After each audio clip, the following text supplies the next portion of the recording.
Hi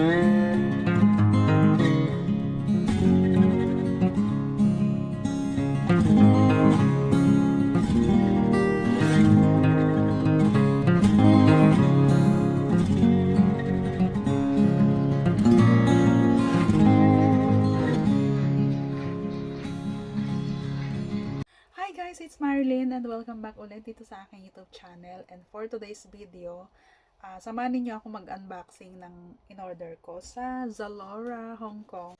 Ayan, first time kong umorder ng medyo pricey na bag. Ito talaga yung mga ilang years ko na siyang nakaano lang siya, nasa wishlist ko lang. So nakita ko nag-sale siya. Tapos meron naman akong extra. So ito na in-order ko na talaga siya. So ayan, let's see. Ang laki ng box. Tapos malaki talaga yung box. Ayan. Ang laki, ang laki. Ayan oh. Malaki siya. At nailabas ko na siya doon sa doon sa karton sa box niya. And then another box ulit. Grabe, napaka-safe talaga niya. Ayan. Zalora Luxury. Tama ba yung basa ko? So yun, ilalabas. Grabe yung, ang laki. Wala kasi akong space. Maliit yung aking space. So, ano ba to? Lang. Excited na din ako. Ilang taon ko ba naman na sinisilip-silip ko lagi kung magsisale siya. Marc Jacobs na bag. Ang alam ko mayroon na ding Zalora Philippines eh. So pwedeng, ito yung legit talaga na yung mga high-end, may mga sila, may mga wala yatang Gucci pala. Pero meron silang mga tawag nito yung Guess, ano ba yun? Basta madami. Check nyo na lang sa mga interesado. I-install nyo yung apps, Zalora, and then gawa kayo ng account nyo. Tapos yun, mag-scroll kayo. OMG. Uy, kailangan ko siyang ipakita. Wait lang. Ang laki. So, videohan ko na lang. Wait. So, ayan siya. Ayan. Ganyan yung itsura niya. And then, ayan. Thank you for shopping with us. Yay! Yung pinapangarap kong bag. Ilang taon ko ng Oh my gosh! Oh my gosh!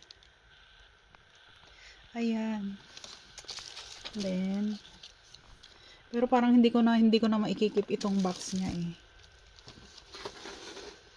First time umorder ng Gusto ko kasi talagang ito yung large na size ito. Kasi gusto ko yung mailalagay ko lahat ng abobot ko pag lalabas. Kaya ito talaga yung in-order ko. Hello? Wait. Ayan siya. So yun na, nailabas ko na. And ayan siya. Tapos, return policy. Pero hindi ko naman na siya isasoli kasi like ko nga eh. Ayan, 100% authentic. Ayan. Parang pabaliktad pala pagpaharap, no? Ayan siya. Ewan ko kung nababasa ninyo. Ayan, 100% authentic. Authentic quality guaranteed. Dapat lang. Kasi napakamahal ba naman. So, yan na. Tada!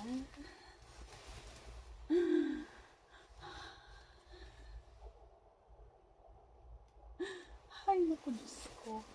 Ilang taon ko na itong pinapangarap. Finally, na-order ko na. Ayan. So, Marc Jacobs. Tapos, meron siyang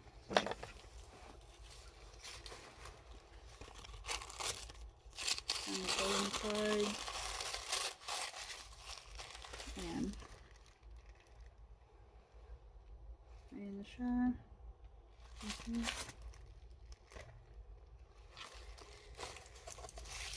Ano to? Denim. Ito talaga yung pinili ko kasi ayoko talaga ng leather. Parang ito yata pwede naman siyang labhan eh. Pag tumagal na madumi. At least pwede ko siyang labhan. Ayan, ano ba yung laman niya? So, ayan yung loob niya. Ayan. Ayan siya. Tapos, tanggalin ko na yung ano kasi gagamitin ko na to sa linggo eh. Alam nyo na, yung ano, tayo na minsan-minsan makatikim ng ganito kamahal na bag. Excited ng gamitin. Ayan, wala lang naman to, nilagay lang sa loob. Tapos, ano to? Yung ano niya, para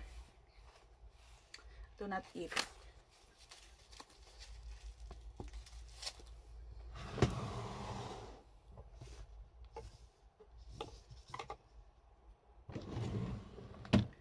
Hindi ko na sasabihin kung ano, magkano yung presyo, basta mahal. Para sa akin ha, mahal na. Pero syempre sa mga mayayaman, mura pa to sa kanila. Pero pag tayo na mahihirap, Diyos ko, super mahal na nito. Parang ano kasi, ayoko talaga ng leather. Kasi parang nakakatakot ba na gamitin kasi baka magasgasan. Alam mo yun, pag nagasgasan. Ay, pero leather pa rin yung ganito niya, oh. Tanggalin ko na kasi gagamitin ko naman sa linggo eh.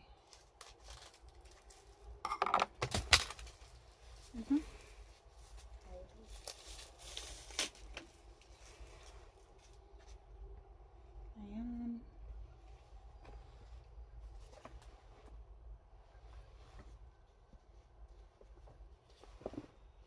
Meron pala siyang ano, meron siyang bag. Ayan. So, pag hindi ko siya gagamitin, lalagay ko siya dito.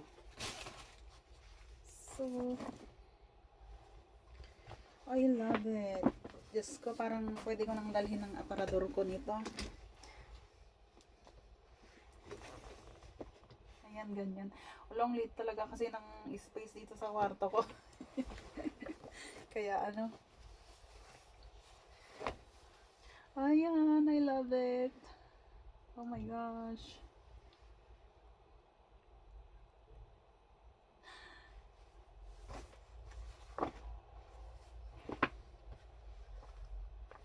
Okay, yung presyo niya sa HKDI, 2,478. Point something, parang 2,400, no, 2,487 point something. Ay, basta ganun yun. Pero ano kasi eh, cash on delivery ko lang siya, ano, ang ginawa ko, cash on delivery lang. So, ang binigay ko na dun sa nag-deliver is 2,480. Kasi konti na lang naman yung, ano eh, yung, kumbaga yung parang $1 something yung sukli. So, ano na lang, 2,480 yung binigay ko. So, ayan, 2,480. So, ayan siya. Oh my gosh, I love it. I love it.